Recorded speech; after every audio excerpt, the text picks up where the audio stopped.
একদিকে এত পরিমাণ গরম পড়েছিল মনে হচ্ছিল যেন হাফ সিদ্ধই হয়ে যাব, আবার অন্যদিকে এত পরিমাণ এখন বৃষ্টি হচ্ছে, মেঘলা ওয়েদার, এবার মনে হচ্ছে বৃষ্টিতে পচে যাব।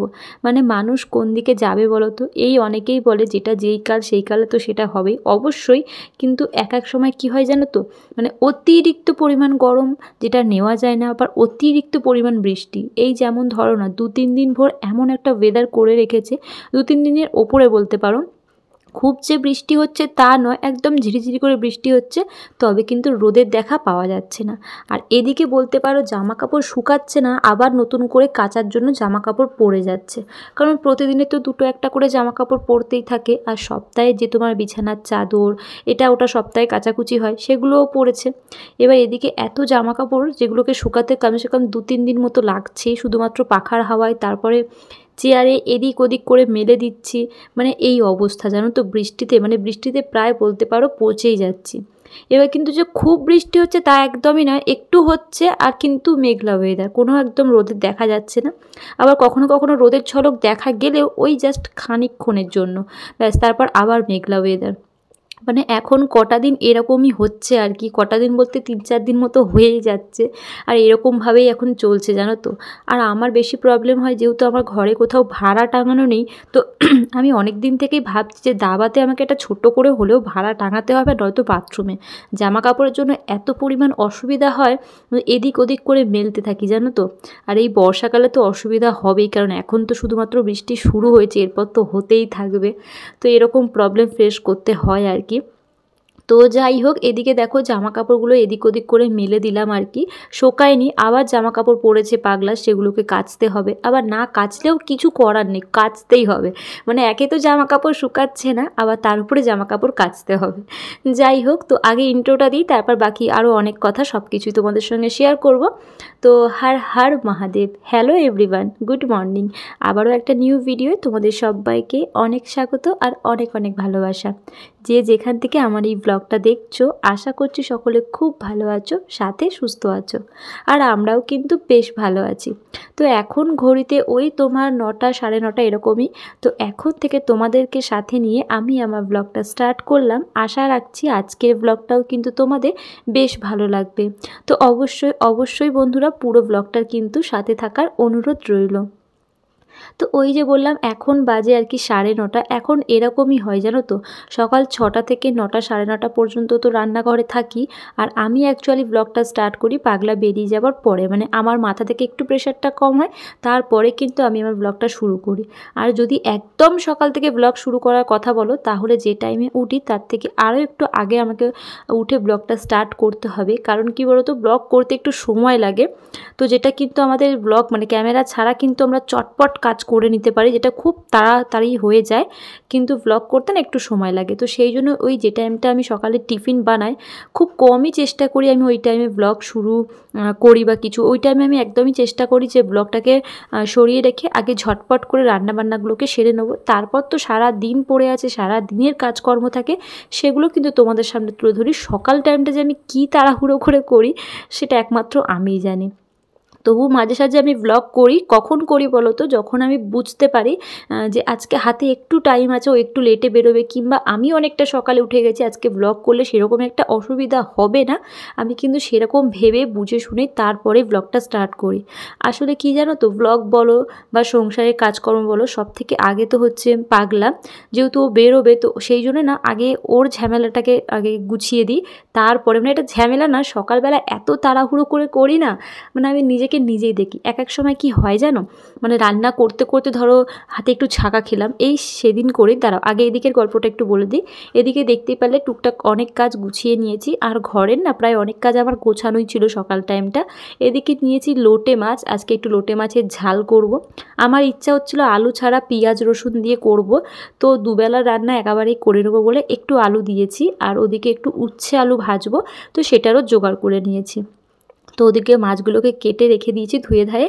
আর এখন উচ্ছে আলুটাকে ভেজে নেব, তারপরে মাছের ঝালটা মানে ঝোলটা করব। আর তারপর ওদিকে দেখো একটু ডাল সিদ্ধ করা আছে, ওটা একটু পাঁচফোড়ন দিয়ে করে নেব। মানে আমি চাইছি একেবারে দুবেলার রান্নাটা গুছিয়ে নিতে।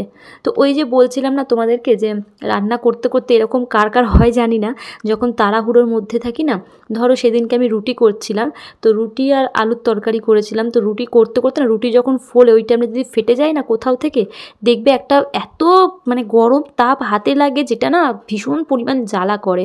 তো সেদিনকে রুটি করছিলাম, এরকম দুবার একবার রুটি ফেটে গেছিলো, তো হাতে লাগার পর এত দপদপ করছিল কিছুক্ষণের জন্য, তো ওটা না মাথাতেই রাখছি না, মানে এই যে আমার হাতে লাগলো জ্বালা করছে একটু দাঁড়িয়ে যাবো বা কিছু না, চটপট করে কিন্তু রান্না করেই যাচ্ছি যেহেতু সময়, তো সেই জন্য ঝটপট করে করছি। এক এক সময় এরকমও হয় কিছু কাটতে কাটতে না হাতটা কেটে যায়, রক্তও বেরোয় টুকটাক আর কি, ব্যথা করে বা জ্বালা করে, সেগুলো না মাইন্ডে নিই না, ঝটপট করে রান্না করতে থাকি। এবার যখন ফ্রি টাইম হয় কিংবা ধরো ভাত খেতে বসছি বা একদম ফ্রি রয়েছি, তখন না হাতের ব্যাপারটা বুঝতে পারি জানো তো, মানে এতটা সময়ের মধ্যে চলে।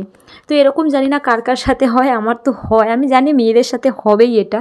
তো যাই হোক, এদিকে দেখো ঝটপট করে উচ্ছে আলুটাকে ভেজে নিয়েছি, আর এখন আর কি মাছের ঝোলটা করব। তো আমার ইচ্ছা ছিল যে শুধুমাত্র রসুন কালো জিরে দিয়ে পেঁয়াজ টমেটো দিয়ে মাছের একটা ঝাল ঝাল টাইপের করব আর কি।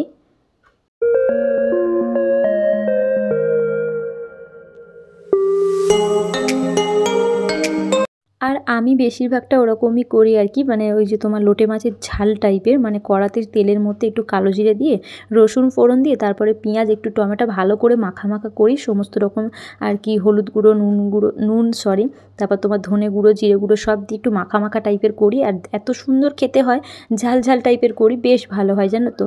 তো ভাবছি যে থাক দুবেলার রান্না একেবারেই করে নিই, তাহলে সন্ধ্যের টাইমটা একটু ভালোভাবে ফ্রি হতে পারবো। তো সেই জন্য দুবেলা করেছি বলে একটু আলু ঠালু দিয়ে একটু ঝোল ঝোল টাইপের করছি, নয়তো কিন্তু আমি বেশিরভাগটা ঝালই করি আর গরম ভাতের সঙ্গে পুরো জমে যায়। তো এদিকে ভাতও হয়ে গেছে, ফ্যান ঝরাতে দিয়েছি, আর এদিকে তোমার তরকারিও পুরোপুরি আমার কমপ্লিট আর কি। এরপর শুধু রয়েছে আমার আর কি ঘর মোছাটা, কারণ সব কাজ করেছিলাম, ঘরটা আর কি মোছা হয়নি। আর এরপর রান্নাঘরটাকে যে পরিষ্কার করতে হবে, এখানেই তো প্রায় আমার আধ ঘন্টা মতো চলে যাবে আর কি। ওই তোমার ওভেন পরিষ্কার করা, ওভেনের জায়গাটা, বাসন মাজা, বেসিনটাকে পরিষ্কার করা, রান্নাঘরটাকে মোছা, প্রায় অনেক কাজ পড়ে রয়েছে রান্নাঘরে আমার। শুধুমাত্র ঘর বারান্দাটাকে একটু ক্লিন করে নিই, তারপরে রান্নাঘরের কাজ ঝটপট করে অফ ক্যামেরায় করে নিয়ে একেবারে স্নানে চলে যাব। কারণ কি বলো তো, এখন যদি ক্যামেরা অন করে সমস্ত কাজ করি না, অনেকটা বেলা হয়েছে, আর খিদেও না ভীষণ জোরে পেয়েছে জানো তো। তো এমনি সব কাজ হয়ে গেছে, শুধুমাত্র রান্নাঘরের কাজটা করতে পারলেই কিন্তু আমি স্নানে যাব, স্নান কমপ্লিট করে তারপর একটু পুজো টুজো দিয়ে এক মুঠো খাবো। তো সেই জন্য একটু তাড়াহুড়ো করছিলাম, কারণ পেটে আর কি খিদের মানে জ্বালাটা বেড়েছে, মানে খুব জোর খিদে পেয়েছে এই জন্যে। তো সেই জন্য অফ ক্যামেরায় সবটাই করে নেবো। আর এদিকে দেখো ঘর, তারপর তোমার বারান্দা, রান্নাঘরটাকেও মুছে নিয়েছি, আর কয়েকটা বাসন থালা পড়েছিল সেগুলো মেজে নিয়েছি, শুধুমাত্র একটা কড়া আর একটা খুন্তি পড়ে রয়েছে। তো ভাবছি ওটাকে রেখে দিই, ভাত খাওয়ার পরে ওটা একসাথে মেজে নেবো, কারণ এমনি সত্যি আর মানে পারা যাচ্ছে না, এত জোরে খিদে পেয়েছে। যাই হোক, তো এদিকে দেখো পুরো বারান্দাটাও মোছা হয়ে গেছে, ওদিকে আমি রান্নাঘরটাকেও মুছে দিয়েছি, আর ঘর বারান্দা সবই পরিষ্কার বলতে পারো। এবার যাব স্নানে, স্নান কমপ্লিট করে পুজো দিয়ে আবারও আসছি তোমাদের কাছে। তো বন্ধুরা, প্রায় সকাল থেকে একবারও ক্যামেরার সামনে এসে কথা বলা হয়নি, যেহেতু অনেকটা ব্যস্ত ছিলাম সেই কারণে। তো এখন আর কি একটু ফ্রি হয়েছি, তো ফ্রি হয়েছি বলতে পারো, ঘরের কাজের দিক থেকে তো ফ্রি। তবে ভাবছি যে আমার দুটো এক্সট্রা কাজ পড়েছে, যেটা হচ্ছে আমার একটা নাইটি রয়েছে, সেটা সেলাই করা রয়েছে হাতার কাছে আর কি। আর এই যে এই বোতলগুলো আমি তিনটে জোগাড় করেছি, তো এই তিনটেকে যদি কালার করতে পারি তারপর আমি আরও দুটো একটা করে জোগাড় করবো, যেহেতু এখনও কালার করে উঠতে পারিনি তাই আর কোনো বোতল জোগাড় করিনি। তো এই বোতলগুলোর ওপর আর্ট করার ইচ্ছা আছে, আমি ঘরে তো অনেক কটা বানিয়েছি, আর সত্যি আমার খুব ভালো লাগে নিজের হাতের কোনো জিনিস ঘরে রাখতে। তবে আমি সেরকম একটা পারি না আমি জানি, বাট তবুও আমার ভালো লাগে। তো ভাবছি এই বোতলটাকে এখন বসে বসে আর্ট করবো। তো এবার ভাবছি এটাকে করবো না, আগে নাইটির কাজটাকে সেরে নেবো। এখন না সেলাইয়ের দোকানে দিতে ইচ্ছা করে না, এত দাম নেয় কি বলবো তোমাদেরকে। তো যাই হোক, দেখি যদি এটা করি তাহলে অবশ্যই কালকে তোমাদের সঙ্গে শেয়ার করবো যে ঠিক কীরকমভাবে এটাকে আমি রেডি করলাম। আর যদি এটাকে না করি তাহলে পরে যখন করব তখন ভ্লগে দেখতে পারবে। তো ইচ্ছা আছে, এখন ফ্রি টাইম আছি তো কিছু একটা করি। তো দেখি কয়েকটা কালার আছে, সেরকম একটা বেশি কালার নেই, সেরকম হলে কালার কিনতে হবে।